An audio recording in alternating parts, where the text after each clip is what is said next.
کیوں ضروری ہے؟ اللہ کے رسول کا حلیہ پہچاننا اس لیے ضروری ہے تاکہ ہم کفر و شرک سے محمد رسول اللہ. كتاب الشمائل المحمدية للإمام الترمذي رحمه الله تعالى. كان رسول الله صلى الله عليه وسلم ليس بالطويل البائن ولا بالقصير. حضرت عبداللہ بن عباس نے پکڑ لیا. تم نے خواب دیکھا؟ ہاں. اچھا بتاؤ اللہ کے رسول کا حلیہ کیسے تھا؟ یہ ہم پکڑیں گے. شمائل کو پڑھنے کے بعد ہر دجال کو پکڑیں ولا بالجعد القطط ولا بالسبط بعثه الله.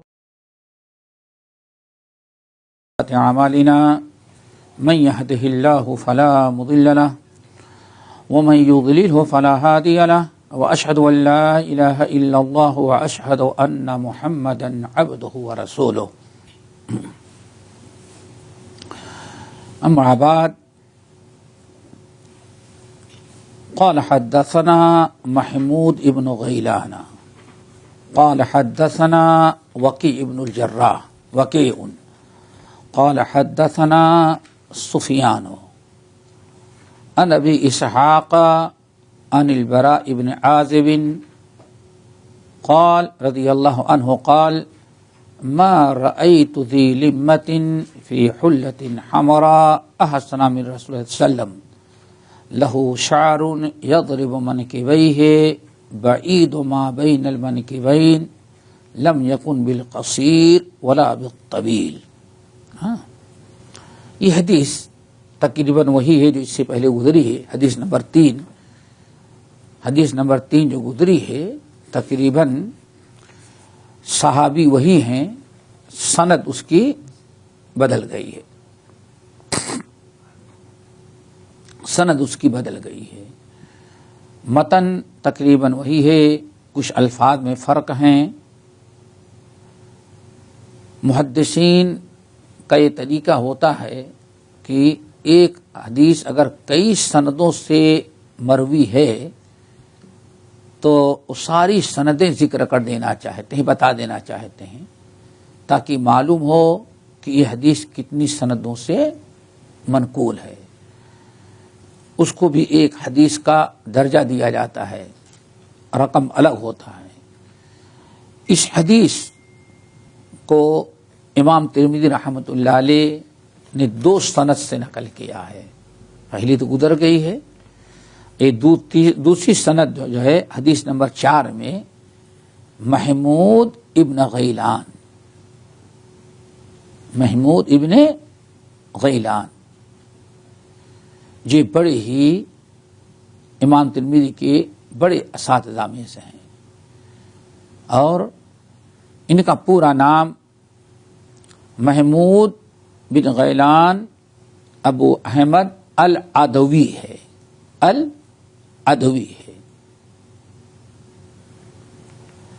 اور بڑے پائے کے عالم ہیں. ان کو صاحب السنہ کہا جاتا ہے. صاحب سنہ. یہاں ایک چیز نوٹ کر لینا اور یاد رکھنا، جب محدثین کہتے ہیں فلان صاحب سنت، تو یہ بہت اہم چیز ہوتی ہے اور اس کو یاد رکھنا چاہیے، خاص طور سے آپ لوگوں کو. جب کہتے ہیں صاحب سنہ تو کیا مطلب ہے؟ یعنی حدیث پر اور سنت پر عمل کرنے والا، اہل بدعت کی تردید اور سنت پر عمل کرنے والا، یعنی اہل حدیث، جس کو کیا کہا جاتا ہے. یہ بات اسے بتا دے رہا ہوں کہ اللہ بیان رہے کہ ہاں اہل حدیث یعنی کتاب و سنت تقلید سے آزاد ہو کر کے ائمہ کا احترام برقرار رکھتے ہوئے ہمیشہ لوگ تقلید کرنے لگے. جب بھی امت کا ایک بڑا طبقہ صحابہ تابعین کے منہج پر قائم تھا، وہ کسی امام کی تقلید میں نہیں کے چکر میں نہیں آئے، ڈائریکٹ کتاب و سنت پر عمل کرتے رہے جو سلف کا طریقہ تھا. اب کبھی ان کو اہل حدیث کہا جاتا ہے، کبھی صاحب سننا، اور کہتے کبھی صاحب اثر کہتے ہیں، اثری.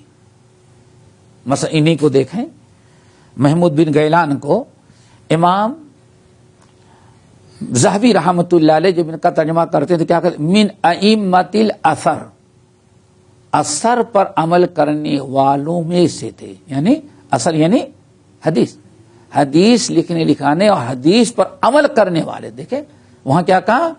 صاحب و اثر، صاحب و اثر. اب اثریون، اثریون کیا؟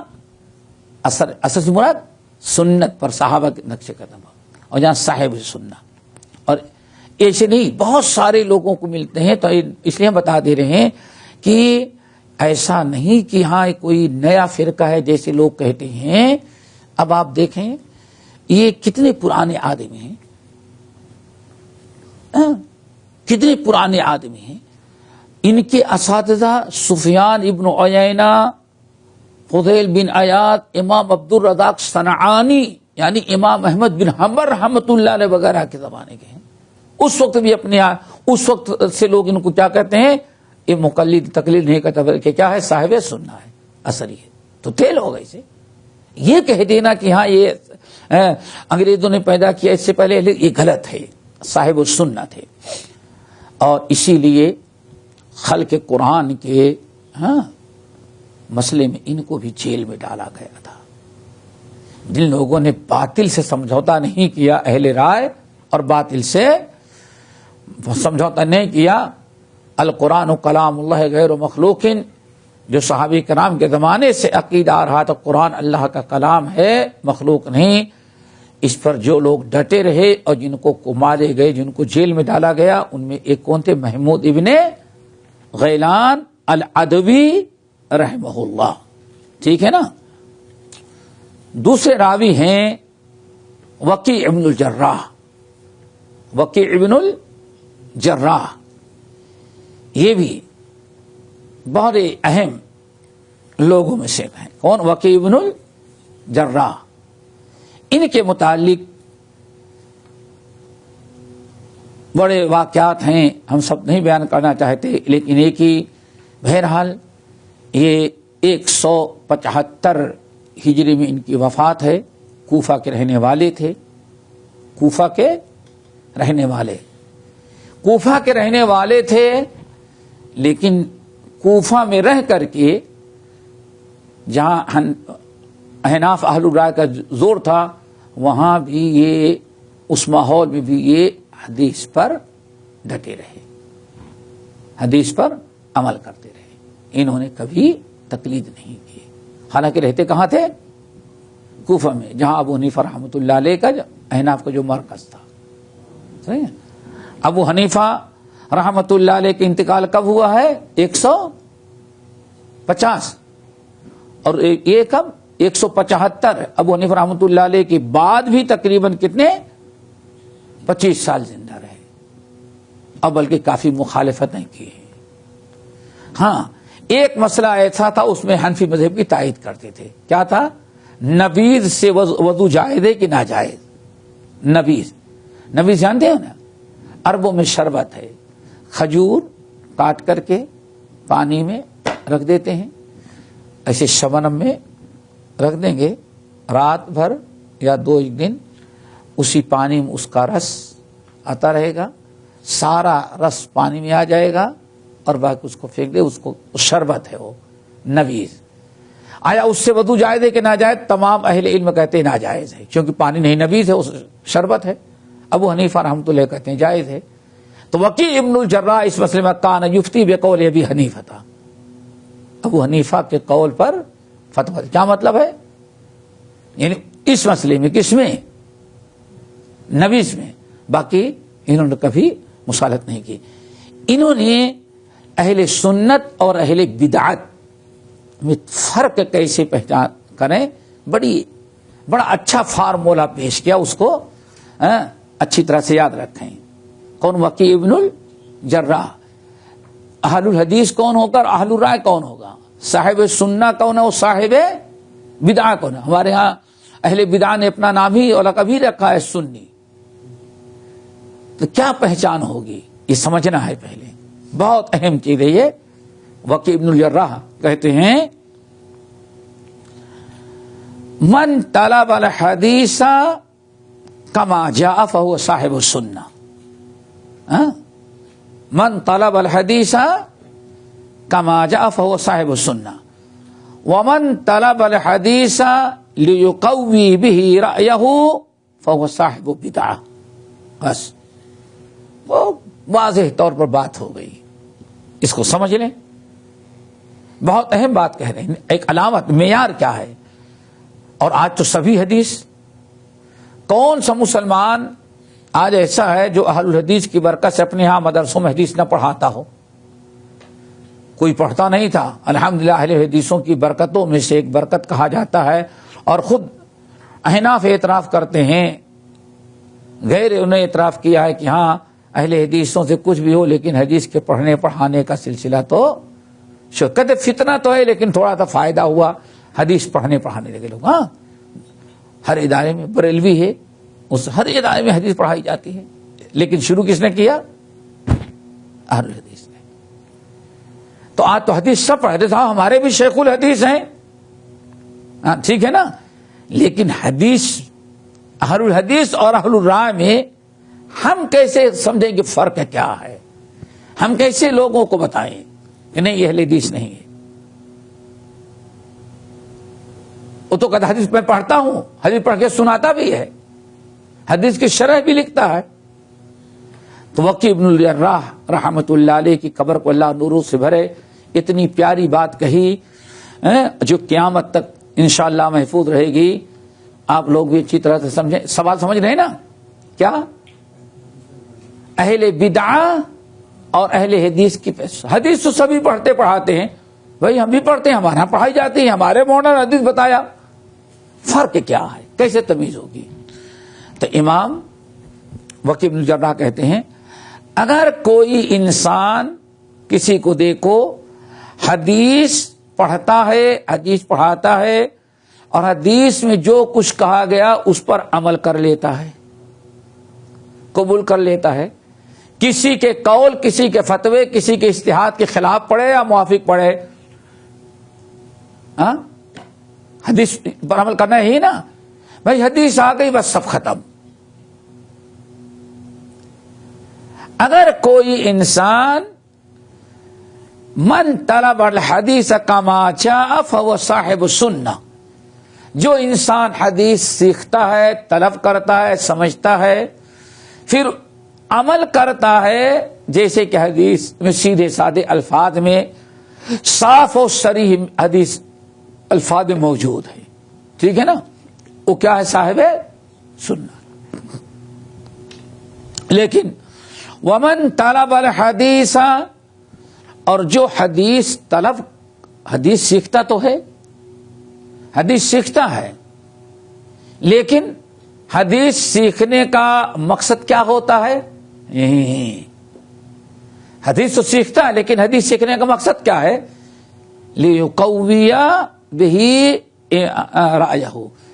حدیث تو سیکھتا ہے, حدیث پڑھتا ہے, پڑھاتا ہے, لیکن مین مقصد ہوتا ہے کہ حدیث کو اپنے رائے, اپنی فقہ کے مطابق اس کا معنی مفہوم بتائے. کچھ فرق محسوس ہوا؟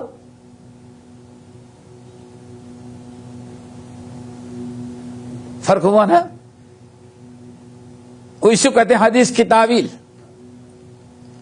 جو حدیث پڑھتا ہے, بیان کرتا ہے اور پڑھاتا ہے, لیکن اس کا مقصد کیا ہے کہ حدیث کو کسی بھی صورت سے امام کے قول کے موافق کرو, اور نہیں ہے تو اس کے اندر کوئی کیڑے نکال کے اس کو رد کر دو. کہتے ہیں وہ کبھی کتنا بھی حدیث پڑھے اور شرح لکھے, لیکن وہ کبھی صاحب حدیث نہیں ہو سکتا, اہل الحدیث کبھی نہیں ہو سکتا. خوب اچھا معیار آگے سمجھ میں نا بول گیا. اب دیکھو آج بہت سارے لوگ, آج تحریر شکل میں تم کو مل جائے گا,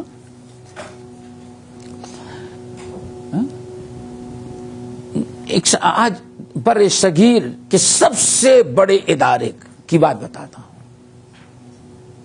ادارہ نہیں بلکہ سب سے بڑا ادارہ ابھی بھی پاکستان, بنگلہ دیش گرچہ اسلامی ملک ہے لیکن اتنا بڑا ادارہ کوئی نہیں ہے. وہاں کے ناظم صاحب محتمم جب 100 سالہ کانفرنس کرنے لگے تو اس میں انہوں نے تعارف کرایا کہ ہمارا مسلک، اب ذرا غور کریں، سب تحریر شکل میں ہے، ہمارا مسلک یہ ہے کہ ہم سارے مجموعے روایات احادیث اکٹھا کرتے ہیں، پھر ان کو ایسے معنی اور مفہوم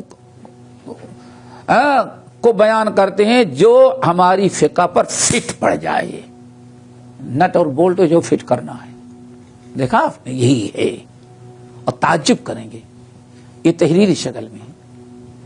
حدیث پڑھتے ہیں، شرح کرتے ہیں، لیکن مقصد کیا ہے؟ تاکہ حدیث کو اس انداز سے اس کا معنی مفہوم بتائیں تاکہ ہماری جو فقہ ہے اس کے فٹ پڑ جائے. ہم کو کوئی نہ کہہ سکے کہ ہم حدیث کے، ہماری فقہ حدیث کے خلاف ہے. ایسے بہت حادثے ہوئے. مثال کے طور پر مثالیں دیتے ہیں، اس کو ذرا سا یاد رکھیں گے انشاءاللہ. سنن ابی داؤد کی روایت ہے کہ حضرت ابی بن کعب نماز تراویح پڑھاتے تھے. عمر فاروق نے امام مقرر کیا نا، 20 لیلہ. کیا 20 لیلہ؟ چھوٹا تو بچہ بھی جانتا ہے اس کا ترجمہ کیا ہوگا، 20 رات. ٹھیک ہے نا، 20 لیلہ بالکل یہ صاف 20 لیلہ.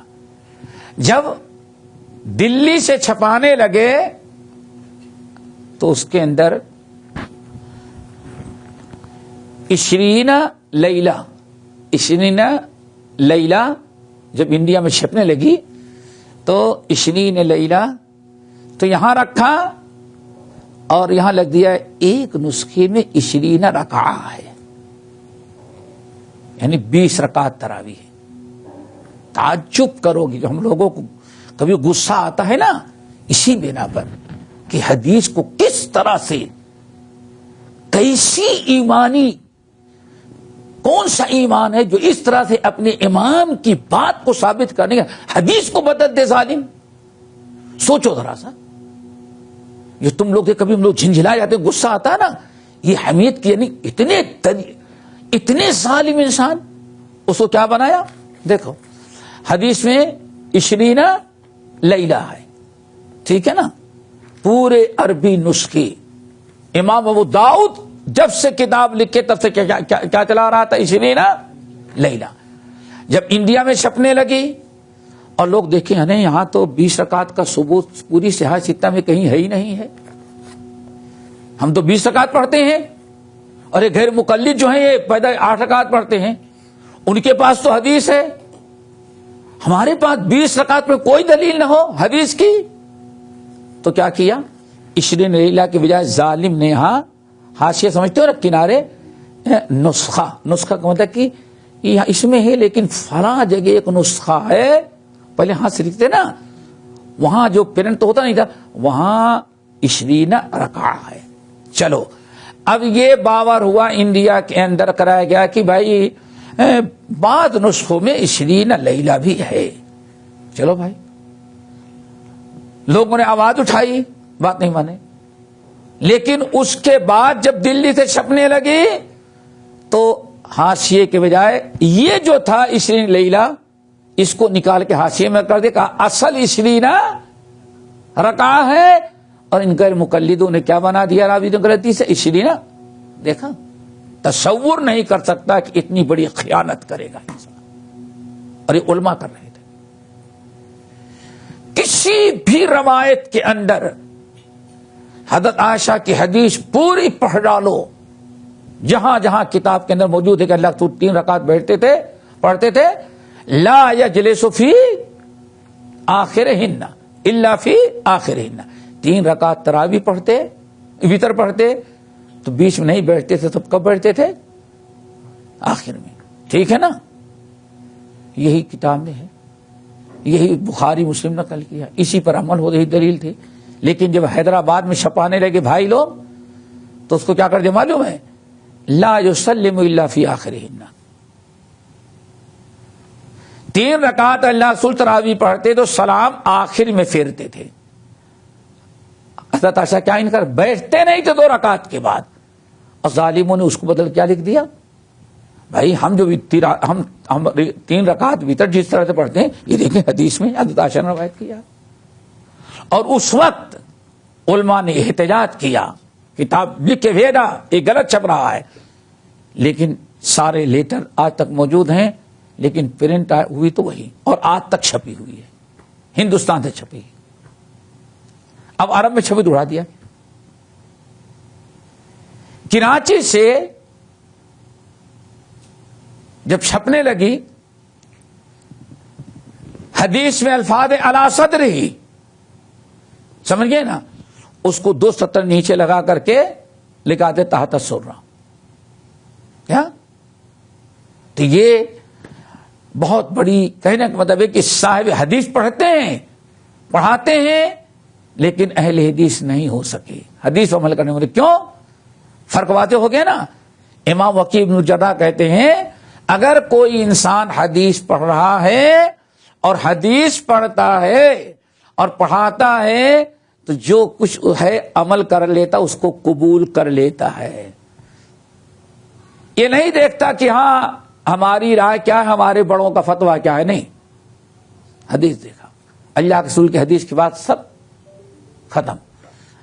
اور اگر دیکھو حدیث تو پڑھتا ہے لیکن پھر سوچتا ہے کہ اس حدیث کو کیسے ہم حدیث کی کیسی تعویل کریں، کیسے اس کا معنی بتائیں کہ ہماری رائے کے مطابق ہو جائے، جس کو علامہ اقبال خود بدلتے نہیں قرآن کو بدل دیتے ہیں. تو وکیع ابن الجراح کا یہ قول یاد رکھنا. یہ 2 صدی ہجری، وفات کا وہ 175، جب یہ اہل الرائے حدیثوں کو توڑ مڑوڑ کر کے اپنے مرضی کے مطابق بناتے تھے تو اس وقت کہا تھا دیکھو حدیث پڑھنے والوں سے دھوکہ نہیں کھا جانا کہ نہیں یہ بھی حدیث پر عمل کرتا ہوگا. دونوں فرق کیا ہے؟ جو حدیث حاصل کرتا ہے اور حدیث پڑھاتا ہے تاکہ اس پر عمل کرے، اور جیسے حدیث میں ہے ویسے ہی عمل کرتا ہے، قبول کر لیتا ہے. فهو صاحب السنہ، یہ اہل الحدیث ہے، یہ صاحب السنہ ہے، یہ اہل سنت والجماعت میں ہے.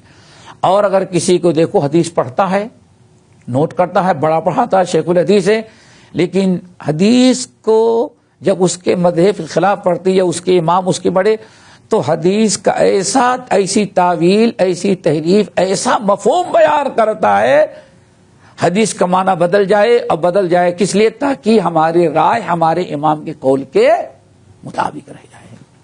آئی بات سمجھ میں؟ تو اس کو کیا کہنا؟ وہ اہل بدعہ ہے. بات اچھی ہے نا؟ یاد رکھیں گے، یہ علامت و نشانی ہے. چلو اس کے بعد ان کے جو راوی ہیں امام سفیان ابن عیینہ. کون؟ سفیان ابن عیینہ، جن کے بارے میں کہا 119 ہجری میں پیدا ہوئے، 119 میں پیدا ہوئے اور 199 میں ان کی وفات ہوئی ہے. 199 ہاں 80 سال ہوئے. ہاں اللہ اکبر. سفیان ابن عیینہ. سفیان ابن عیینہ یہ بہت بڑے عالم ہیں، امت پر ان کا بڑا احساس ہے. کہتے ہیں امام شافعی لولا مالک و سفیان ابن عیینہ لذهب علم الحجاز. جی کیا لکھے نا کچھ نہیں، الگ ہیں. اس سفیان ابن عیینہ کی بات کریں، اس سے پہلے الگ ہیں، وہ 2 سفیان ہیں. ہاں آپ کے یہاں اردو والے ہیں نا؟ نہیں غلط ہے. ہاں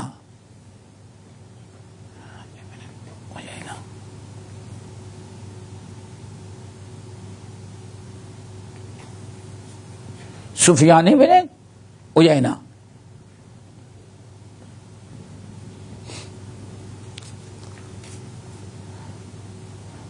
بعض سندوں میں صرف سفیان لکھا رہتا ہے، سمجھ گئے نا؟ تو اس کو لوگ کیا کرتے تھے؟ سوری بڑھا دیتے ہیں.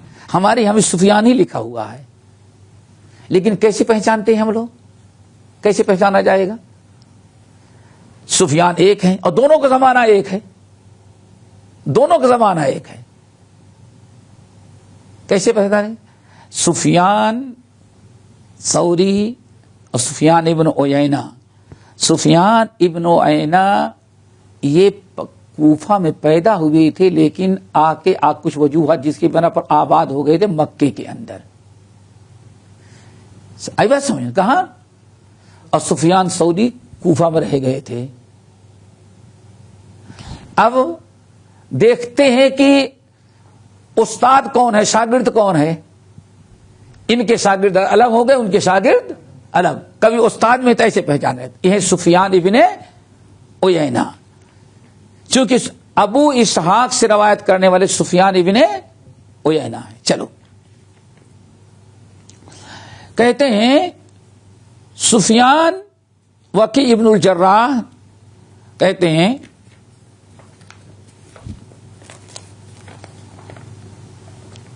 امام شافعی کہتے ہیں لولا مالک و سفیان، اگر مالک و سفیان ابن عیینہ نہ ہوتے تو لا ذهب علم الحجاز. ہاں، حجاز سے علم اٹھ گیا ہوتا.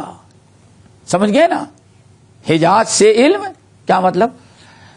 پورے حجاز، مکے مدینے حجاز کے علاقے میں علم حدیث جس کی وجہ سے محفوظ ہوا، وہ دو بڑے عالم کون؟ مالک اور سفیان ابن عیینہ. چلو آگے ہیں، اور ان کا معاملہ کیا ہے؟ اللہ اکبر. اللہ تعالی سب کو یہی ہمت عطا کرے. حرملہ ان کے ایک شاگرد ہیں سفیان ابن عیینہ کے. سفیان ابن عیینہ کے متعلق حرملہ کہتے ہیں کہ میں ان کے ہاں گیا.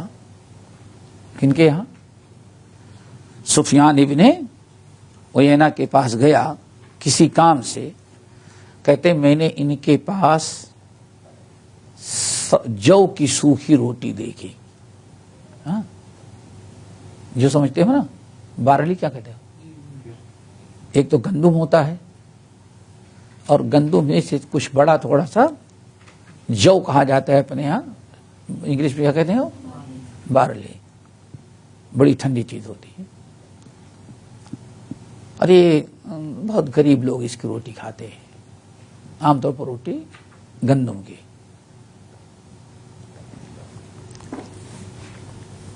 حرملہ کہتے ہیں میں سفیان ابن عیینہ سے ملنے کے لیے گیا. 2-4 دن رہا تو ان کے گھر میں صرف جو کی سوکھی روٹی تھی. جو کی سوکھی روٹی.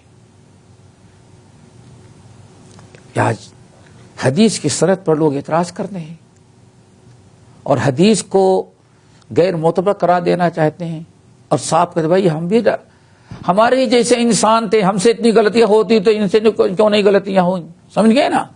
بہت آسان ہے کہہ دینا، لیکن نہیں دیکھتے کہ اپنے کردار ان کے واقعی قربانی اس کے لیے جو دی وہ کہہ دے. حرملہ کہتے ہیں گیا سفیان کے گھر میں، کھانے کا وقت آیا تو دیکھا کہ فوراً جو کی سوکھی روٹی اٹھائے اور جو کی سوکھی روٹی پانی میں گیلی کر کے کھا رہے تھے. گھر میں کوئی سالن نہیں تھا، صرف جو کی روٹی تھی. پانی میں کیا کر رہے تھے؟ وہ گیلی کر کے کھا رہے تھے. کہتے مجھ سے بڑا حیرت ہوا، بڑی حیرت ہوئی. میں نے ان کو ٹوک دیا، ارے آپ رکے رکے، میں کچھ لاتا ہوں باہر سے. سمجھ رہے تھے شاید کہ موقع نہیں لگا ہوگا، اس لیے آج جو کی روٹی کھا رہے ہیں. تو میں نے سوچا کہ ان کو روک دوں، میں باہر سے لاؤں. میں نے ان کو منع کیا، نہیں آپ ٹھہرے، میں کھانا دودھ لے کے آتا ہوں. انہوں نے میرا ہاتھ پکڑ لیا اور کہا کہ دیکھو کہاں جا رہے ہو؟ هذا طعامی منذ 60 سنہ. اس حدیث کے یاد کرنے، اس کے پڑھانے میں اتنا مشغول رہا، کیا کرو کہ 50-60 سال ہو گئے، اس کے علاوہ مجھے کچھ کھانا نہیں ملا۔ ھذا طعامی منذ 60 سنہ، کہا کتنے دن ہم کو کھلاؤ گے؟ 60 سال ہم کو ہو گئے اسی سوکھی روٹی پر گزارا کرتے ہیں۔ اب آپ اندازہ لگائیں کہ اس علم کے لیے محدثین اور اہل حدیث نے کتنی کوشش کی ہے۔ آج دنیا کا کوئی انسان نہیں سمجھتا کہ تصور کرے کہ ایسا بھی ہوتا ہے، لیکن اللہ تعالیٰ نے ان لوگوں کو ہم سب کے لیے اسوہ بنانا تھا کہ ہم عیش کرنے والے لوگوں کو عبرت و نصیحت حاصل ہو کہ ایک تم حدیث کے طالب ہو، ایک وہ ہیں، تم نے کتنی قربانی دی اس حدیث کے لیے۔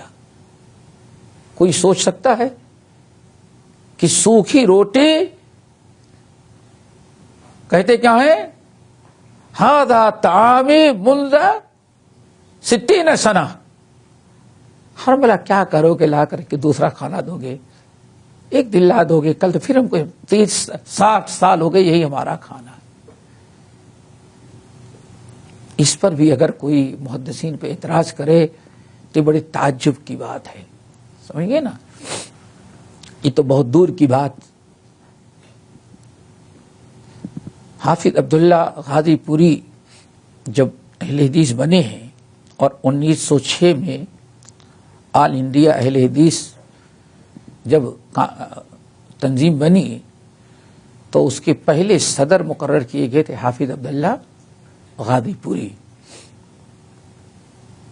یہ ہندوستان بر صغیر میں جو ٹاپ کے حدیث کے استاد گزرے ہیں ان میں ایک میاں صاحب کے شاگردوں میں ایک تھے حافظ عبداللہ غازی پوری۔ بلکہ میاں صاحب خود کہتے تھے کہ عبداللہ ہم سے پڑھنے کے لیے آئے، لیکن اس کو پڑھاتے پڑھاتے میں اس سے پڑھانا سیکھ گیا کہ طلبہ کو کیسے پڑھایا ہے۔ سوچے کیا مقام تھا ان کا۔ پشاور میں آل انڈیا اہل حدیث، اس وقت آل انڈیا اہل حدیث کانفرنس تھی، وہاں جب لوگ گئے، سمجھئے نا، گئے، حافظ عبداللہ رات کو پروگرام ہوا، رات کو جب اپنے اتنے بڑے ملک بنگلہ دیش، پاکستان، اتنا بڑا انڈیا، جب ایک تھا، اتنی بڑی جماعت کے امیر تھے، وہ صدر، امیر کی طرح صدر تھے۔ جب لوگ گئے اور ڈھونڈتے ہوئے کھانے کی باری آئی تو سب نظر آتے، لیکن صدر جماعت نہیں مل رہا ہے۔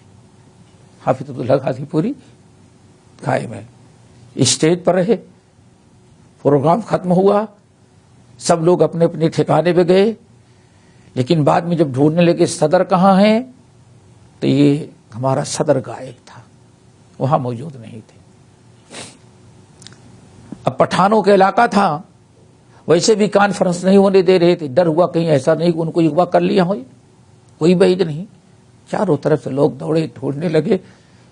ایک آدمی خیمے میں گیا، پنڈال جو تھا وہاں گیا تو کوئی پنڈال ایسے لگا ہوا تھا، اس طرف منہ کر کے کوئی اکڑو سمجھتے نا، بیٹھا ہوا نظر آیا۔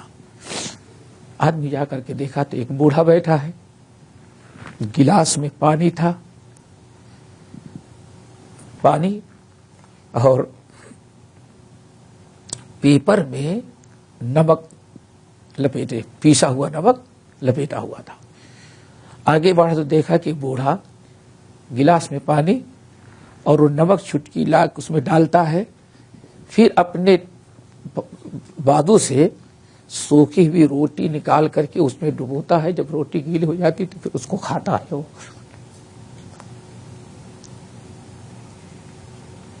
وہ باہر نکلا کہ کوئی بہت بھوکا پیاسا آدمی جس کے پاس کھانا نہیں، وہ چھپ کر کے کیا کھا رہا ہے؟ روٹی کھا رہا ہے، کس سے؟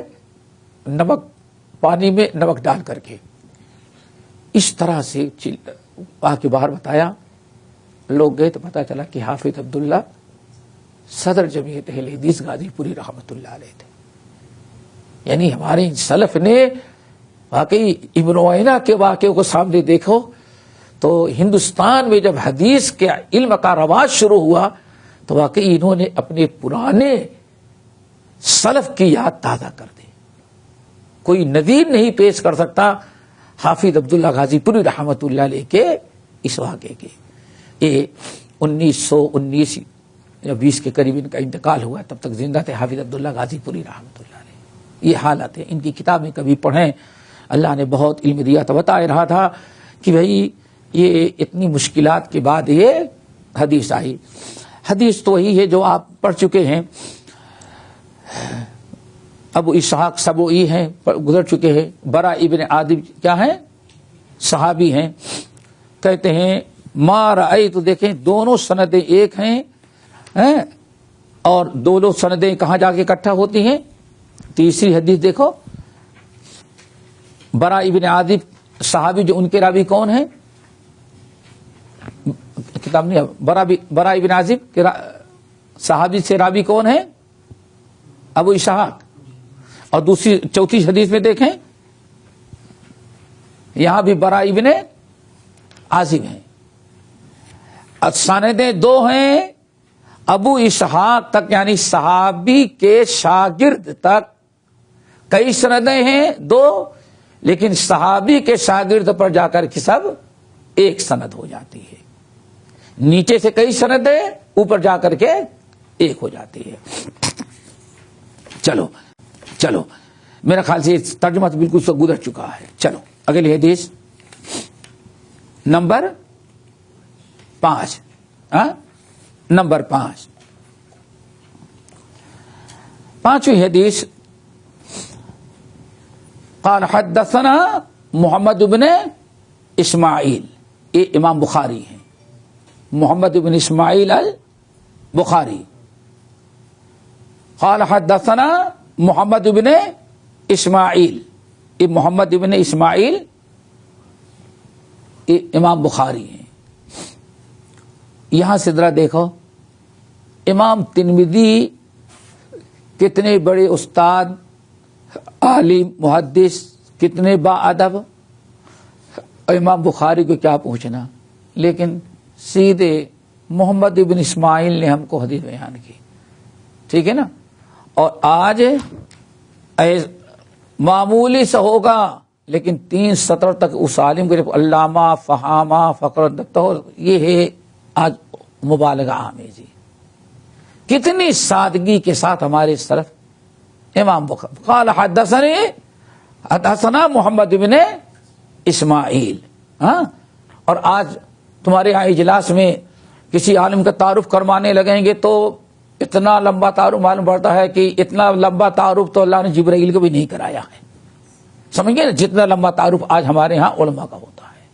چلے جاتے ہیں مبالغہ کرتے ہوئے. اس سے انسان کو اجتناب کرنا چاہیے، پرہیز کرنا چاہیے، جو ہمارے سلف کا طریقہ تھا. قال حدثنا ابو نعیم، حدثنا ابو نعیم. ابو نعیم یہ محدث ہیں. ابو نعیم ان کا نام ہے الفضل بن دکین. فضل نہیں، الفضل ہے. ہاں اس میں نہیں تو گڑبڑ کر جاؤ گے. الفضل بن دکین یہ امام بخاری کے بڑے استادوں میں سے استاد ہیں. امام بخاری کے جو بڑے استاد گزرے ہیں ان میں سے ایک استاد کون ہیں؟ ابو نعیم. فضل بن دکین ابو نعیم کنیت ہے. خلق قرآن میں ان کو بھی لپیٹا گیا تھا. قال حدثنا المسعودی. مسعودی کون ہیں؟ ان کا نام ہے عبد الرحمن بن عبداللہ بن عتبہ بن مسعود. عبداللہ بن مسعود. مسعودی اس لیے ان کو مسعودی کہتے ہیں نا. چلو یہ سند کے اعتبار سے ضعیف ہیں. دیکھو ایسے حدیث ضعیف ہوتی ہے.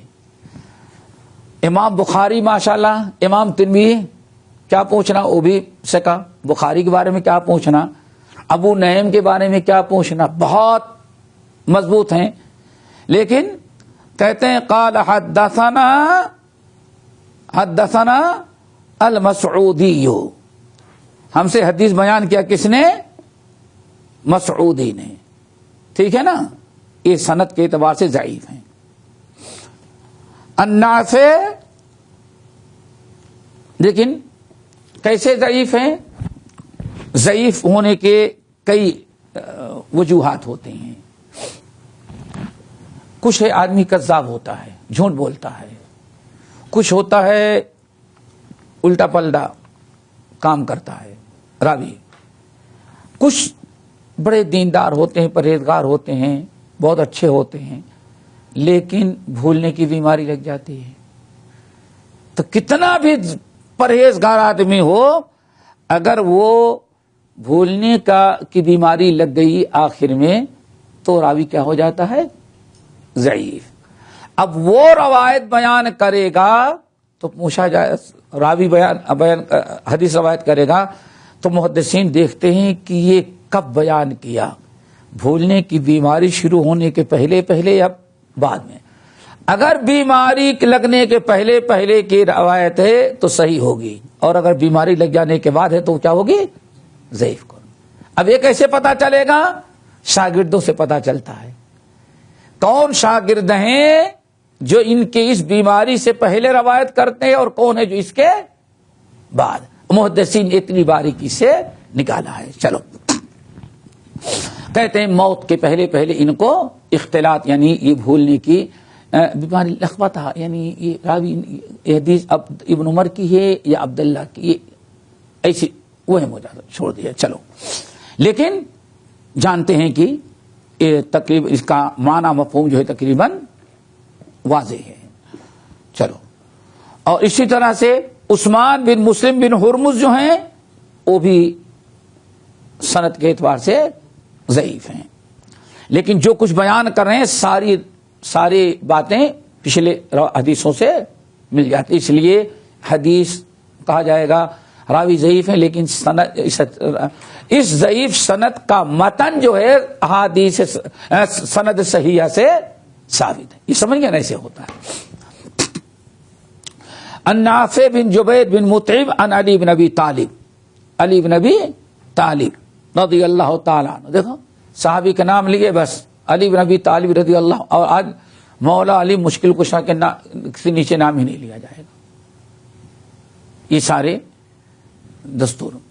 کہتے ہیں لم یکن النبی صلی اللہ علیہ وسلم بالطویل، نبی علیہ الصلوۃ والسلام نہ تو بہت لمبے تھے، ولا بالقصیر، نہ بہت تھے ناٹے تھے.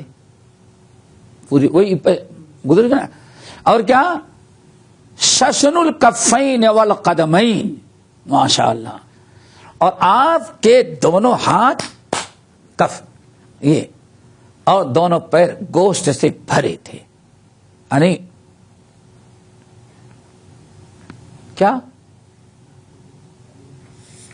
علی بن ابی طالب دیکھو کیا، لم یکن نبی، اللہ رسول بے تکے لمبے نہیں تھے، زیادہ لمبے نہیں تھے کہ کوئی کہتا دے لمبا آدمی، ولا بالکثیر، اور نہ بہت تھے اور نہ کوئی چھوٹے تھے، بلکہ ایک متوسط تھے. اور بلکہ بتائے جب لوگوں میں کھڑے ہوتے تھے آپ تقریباً سب سے اونچے ہی لگتے تھے. لیکن ایسا نہیں کہ ہاں جو لمبا پن ایک عیب ہوتا ہے، ویسے نہیں تھے. شسن الکفین والقدمین، کف اور قدم، دونوں قدموں اور دونوں ہتھیلی، یہ اتنا، اس کو کہتے ہیں کف. ہاں، یہ گوشت سے بھرے ہوئے تھے، یعنی صحت مند تھے. ایسے نہیں کہ ہاں ہڈیاں نظر آ رہی ہوں، اور نہ اتنا موٹے تھے کہ بھدا پانا کہ ہاں سوجن نہیں، لیکن گوشت سے بالکل بھرے، اچھے خاصے تندرست. یہ تندرستی صحت مند کی دلیل بتا رہے.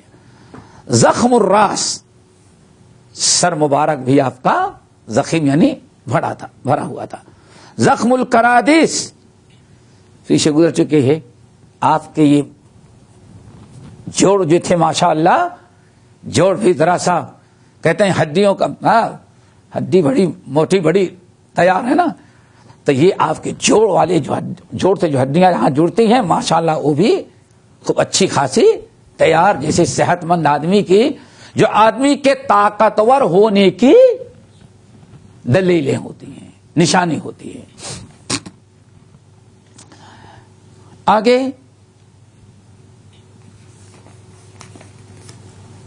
طویل المسربہ تھے، اور آپ طویل المسربہ تھے، یہ نہیں گزرا ہوا ہے پہلے۔ طویل کے معنی لمبا، مسربہ کس کے کہتے ہیں؟ دیکھو ایک تو سینے پہ بال ہوتا ہے، اور کچھ لوگ ایسے ہوتے ہیں کہ سینے سے چلتا ہے بالکل ناف تک باریک سے بالوں کی پٹی ہوتی ہے۔ سبحان اللہ، ذرا دیکھو اللہ کے رسول کی ایک ایک چیز صحابہ نے محفوظ رکھا، اور ان کی برکت سے اس امت کے اپنے نبی سے محبت ہونے کی اور نبی کی عظمت برقرار رکھنے کی بہت بڑی دلیل ہے۔ آج کوئی حضرت عیسیٰ، کیا آج کسی چرچ میں جاؤ تو جو ایک ساڑی پہنا کر کے ایسے گھما کر کے ننگی عورت، بڑی، کیا حضرت مریم وہی سی تھی؟ کیا خیال ہے؟ کیا حضرت مریم اتنی بے شرم تھی کہ دودھ چھاتی نکال کر کے بعض بات جاؤ تو نکال کے، اتنی بے حیا تھی؟ یہ ہے انہوں نے اپنے ماننے والوں کو برباد کیا عیسائی۔ ادھر ہمارے نبی کو دیکھو، آج تک ازواج محترمات کو کوئی آواز اٹھاتا ہے تو پوری دنیا کے مسلمان اس کے پیچھے ہو جاتے ہیں۔ ایک شخص نے تھوڑا سا ہنگامہ کیا، دیکھ لو بنگلور میں کیا حشر ہوا، سمجھ گئے نا؟ تو ذرا سوچو، کہتے ہیں طویل المسربہ، نبی علیہ السلام کے سینے کے جو بال تھے تو ناف تک، کیا یعنی وہیں تک نہیں، سینے تک نہیں، بلکہ ناف تک ایسے ایک پٹی بال منہ مبارک کی چلی آتی تھی۔ سب کے نہیں ہوتا، لیکن اللہ کے رسول کے یہ تھا۔ چلو، اذا مشى، اور جب نبی علیہ السلام چلتے، یہ بھی گزر چکا ہے، جب چلتے تو تکفعا، تو ذرا آپ تیز چلتے، کانما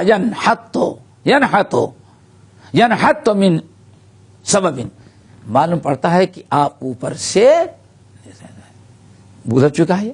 یہ ساری چیزیں دیکھیں، سند ضعیف لیکن متن صحیح۔ لم ارا قبلہ ولا بعدہ مثلہ، بس کیا بتائیں، سمجھ جاؤ کہ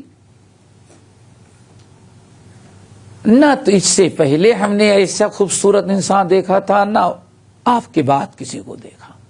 یہ کون کہہ رہا ہے؟ حضرت علی۔ آپ کے حسن و جمال کا ایک کمال تھا۔ چلو،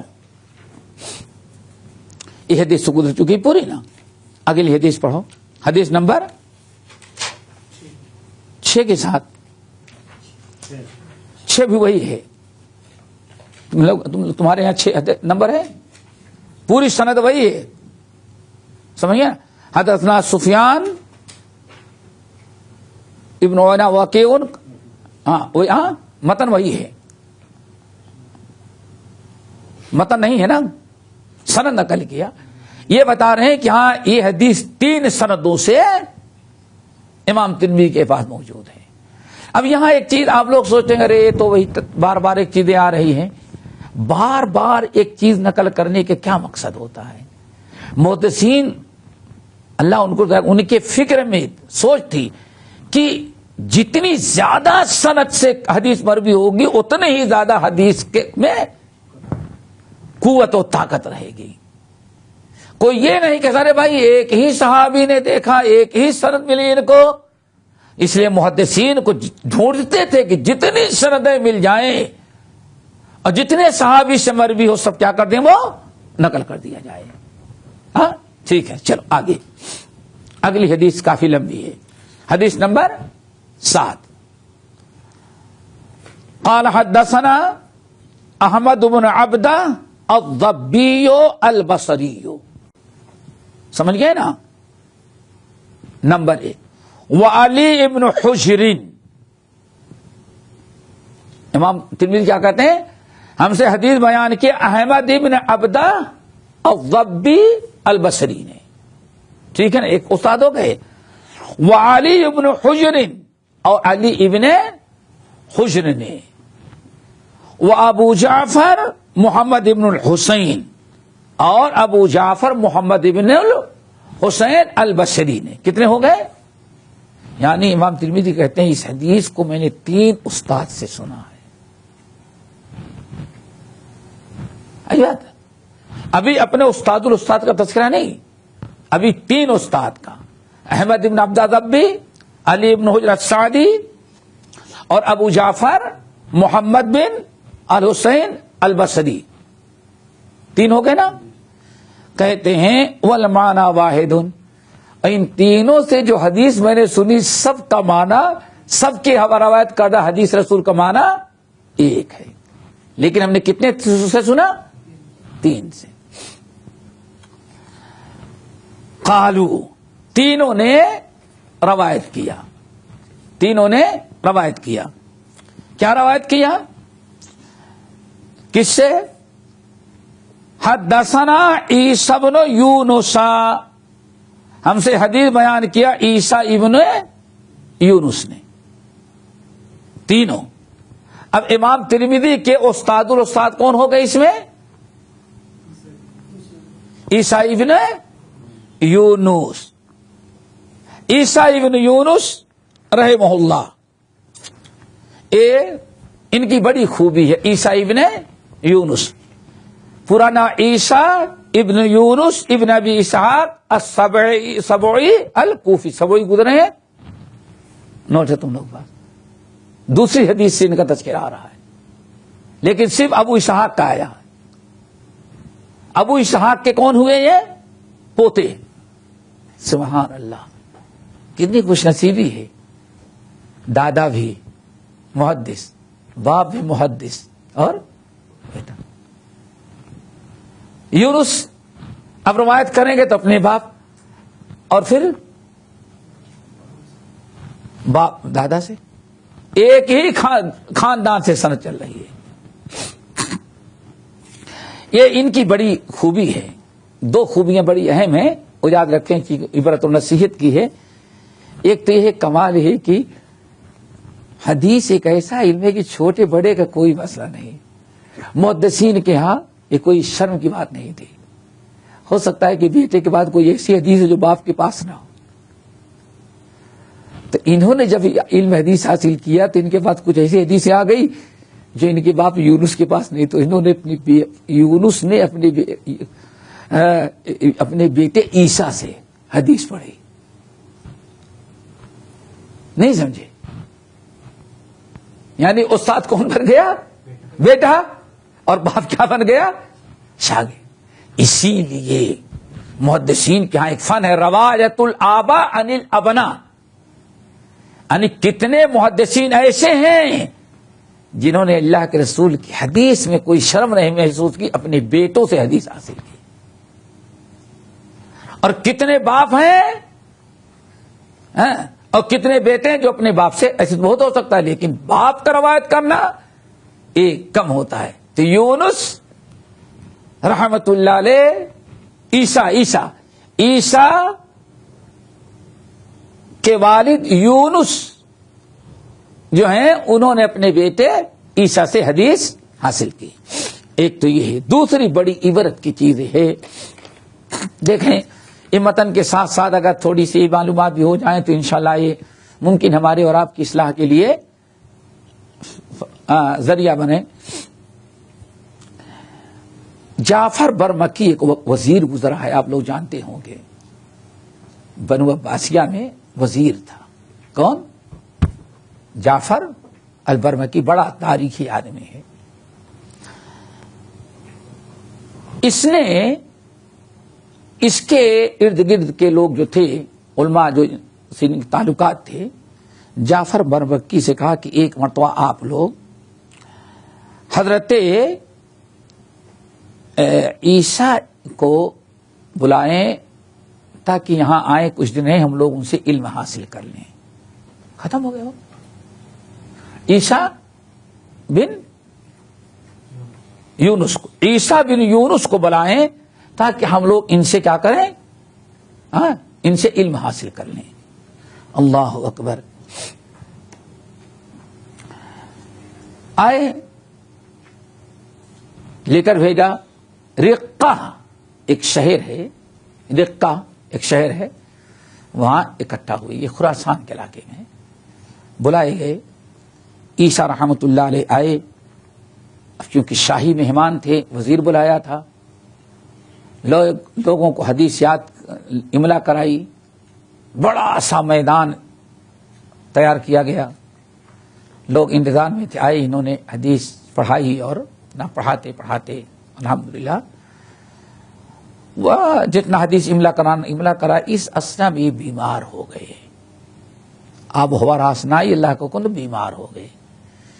تو چونکہ شاہی مہمان تھے، خوب اچھی طرح سے الحمدللہ انتظام کیا گیا اور خوب اچھی طرح سے لوگوں نے ان سے فائدہ اٹھایا، ان کا علاج معالجہ کیا. جب صحت یاب ہو گئے، آنے لگے، تو جعفر برمکی خود آیا 10,000 کیش لے کر. دیکھو اللہ علم حدیث کی کتنی حفاظت کی، اس کا احترام کہ حدیث کو کوئی بدنام نہ کر سکے، یا اہل الحدیث کو کوئی بدنام نہ کر سکے. کتنا لے کر کے آئے؟ 10,000. جب الوداع کرنے لگا تو 10,000 ان کو کہا کہ حضرت یہ آپ 10,000 ہی آپ رکھ لیں، اپنے ہماری طرف سے چندہ نہیں ہے، شاہی آپ لے لیں. انہوں نے کہا جی یہ 10,000 میں لوں، میں کیا کروں 10,000؟ تو جعفر مربکی سمجھا کہ شاید کم سمجھ رہے ہیں حکیم، تو اس نے اور 40,000 اور منگایا. کتنے ہو گئے؟ اس وقت کی بات، ابھی تمہارے دادا سے پوچھا جائے تو شاید کہ 1 روپے میں الہ آباد سے بامبے تک پہنچے ہوں گے. 1 روپے کرایہ، شاید 1 روپے بھی نہیں رہا ہوگا. سمجھیے نا، تم اپنے دادا سے پہنچو گے تو شاید 1 پیسہ 1 کا والا جاتے رہے. میں نے 25 پیسے کا سفر کیا ہے. پہلی مرتبہ میں بامبے آیا تو میں سمجھتا میں راجہ سفر کر رہا ہوں. کیوں؟ کلکتہ میل ہے جو سب سے اعلیٰ درجے کلکتہ سے بامبے جاتی ہے. اور کتنا؟ 30 روپے 4 آنے میں مالیگاؤں میں پہنچ گیا. اسی میں بات ٹیکسی کا بھاڑا سب کچھ سوچ ہو رہا. اس وقت جب 50,000 منگایا، فوراً 50,000 لے کہا یہ کیا؟ اس کے نہیں سمجھ میں آئے تو سوچا شاید یہ بھی کم ہے، فوراً کہا 50,000 اور لے کر. اب کتنے ہو گئے؟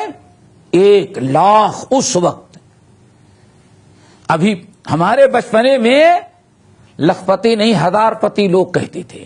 کسی کے پاس 1,000 روپیہ ہے تو سمجھو کہ گاؤں کا راجا ہے. 1,000 پتی کہتے تھے. اس وقت 3ری صدی ہجری کی، 2ری صدی ہجری کے آخر میں کتنا؟ 1,00,000 لا کے کہا یہ لیں.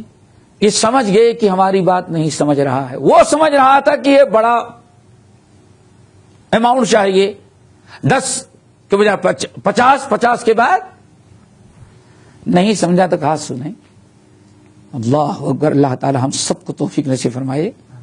کہا سنو، 1,00,000 تم لے جاؤ، اللہ کی قسم مجھے نہیں چاہیے. میں اگر لے لیا تو لوگ دنیا کہے گی دیکھو حدیث رسول کو اپنا کمانے کا بہانہ بنایا ہے. تو میں اللہ کے رسول کی حدیث کو رسوا کرنا نہیں چاہتا، اور نہ ہم اپنے اہل الحدیث اور محدثین کو رسوا کرنا چاہتے ہیں. ہم فقیر آدمی ہے، سواری ملی تو ٹھیک ہے، ورنہ پیدل ہم 1,00,000 لے کے کیا کریں گے؟ حدیث پڑھیں. تو کہنے لگا کہ نہیں ہم اپنی طرف. کہا کہ نہیں، دیکھنے والے کہیں گے کہ ہاں تم نذرانہ ہم کو دے رہے ہو. کوئی مثال پیش کر سکتا ہے؟ لیکن پھر میں کہوں گا واللہ جتنے محدثین کے واقعات پڑھتے ہیں جب ہی بر صغیر میں حدیث پڑھنے پڑھانے والے عام ہوئے تو ایسے واقعات وہاں بھی مل جاتے ہیں. بس ایک چھوٹی سی مثال دیتا ہوں.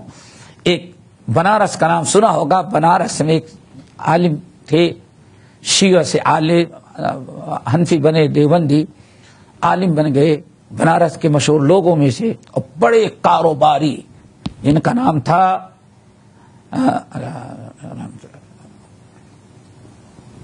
لا حول ولا قوت الا باللہ,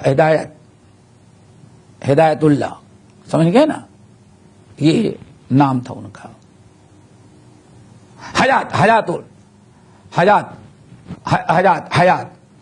حیات محمد ان کا نام, حیات.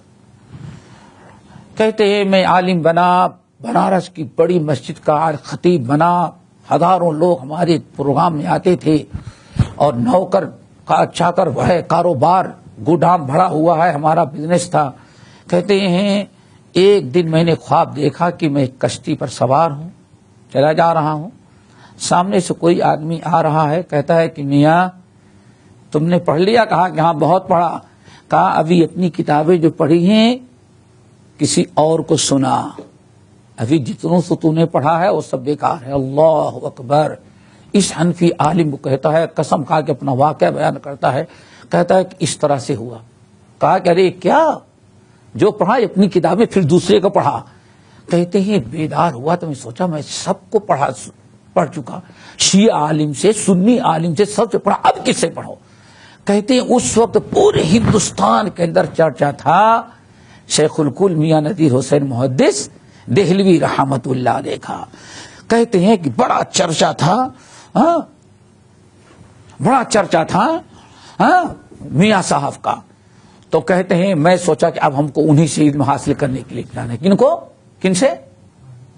میاں نذیر حسین. کہتے ہیں میں آیا, اپنا سارا کاروبار بند کیا, گودام کا سارا سامان بیچ دیا. دیکھو سب کچھ ہم نے بیچ دیا. اور پھر کہتے ہیں میں چلا, ایک کھچر خریدا, گدھا, ایک گدھا خریدا. کہا اس گدھے سے اپنے کھانے پینے کا سامان لیا, اور بنارس سے کہاں گیا؟ دلی. دلی گیا, اور دلی جا کر کے میں میاں صاحب سے ملا. ہر آدمی آتا تھا ٹرین سے, بس سے, میں گدھے پر بیٹھ کے گیا. تو میاں صاحب کو بڑی حیرت. میں نے پورا قصہ سنایا کہ میں حنفی ہوں اور عالم ہوں, یہ میرا نام, یہ میرے استاد ہیں, بنارس کی بڑی مسجد کا میں خطیب ہوں, اور میرے تقریر سننے کے لیے چاروں طرف سے لوگ میرا واز سننے کے لیے آ جاتے ہیں. میں نے خواب دیکھا تو میں سمجھ گیا کہ آپ ہی کو پڑھنا ہے. امام میاں صاحب نے عزت کی رکھ لیا, پڑھانے لگے. 2-3 سال رہ کر کے عالم بنے, سند اجازہ لی. کہتے ہیں اہل حدیث بنے. جب پلٹ کر کے بنارس آئے تو اب اپنے پورے علاقے میں اکیلے اہل حدیث سے بڑا مقابلہ ہوا, سب کچھ.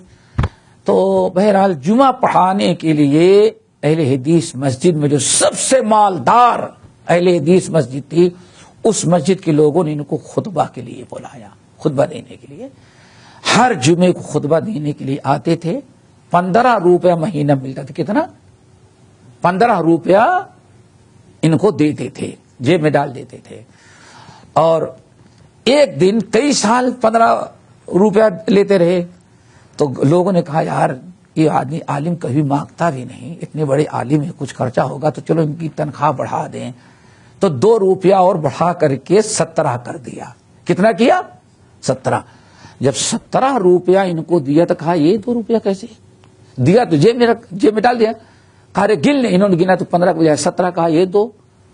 کہنے لگے کہ نہیں, بہت دن سے آپ خدمت کرتے ہیں, 2 روپیہ اور بڑھا دیا جاتا ہے. انہوں نے 2 روپیہ نکالا, کہا واپس لے لو. 15 میں جو ہمارا خرچہ چل جاتا ہے تو 2 روپیہ لے کے ہم بیکار کیوں اپنا. اللہ اکبر. دیکھو واللہ یہ سب اسلاف تھے, لیکن ہمارا معاملہ کیا ہے؟ بس گنوا دی ہم نے جو اسلاف سے میراث پائی تھی, سریا سے زمین پر آسمان نے ہم کو دے مارا. ہاں تجھے آبا سے اپنے کوئی نسبت ہو نہیں سکتے کہ تو گفتار وہ کردار, تو ثابت وہ سیارہ. آج ہم لوگوں کا سارا وقت دنیا داری کے پیچھے علم بیچنے میں گزر گیا، اس لیے کوئی تاثیر نہ رہ گئی، ورنہ ان لوگوں کے بارے میں جب پڑھتے ہیں اور سنتے ہیں تو ایک بات جہاں کہہ دیتے تھے ہزاروں دل اس کو قبول کرتے تھے، اور ہزار بات کہتے ہیں تو ایک آدمی قبول کرنے کے لیے تیار نہیں ہوتا۔ اللہ ہم سب کو عمل کی توفیق نصیب فرمائے۔ اقول قولی ھذا واستغفر اللہ من کل ذنب واتوب الیہ۔ باقی انشاءاللہ اگلے میں ہمارے چینل کو سبسکرائب کیجیے اور بیل آئیکن کو دبانا نہ بھولیے تاکہ آپ کو نئی ویڈیو برابر ملتی رہیں۔ لائک اور شیئر کرنا نہ بھولیے۔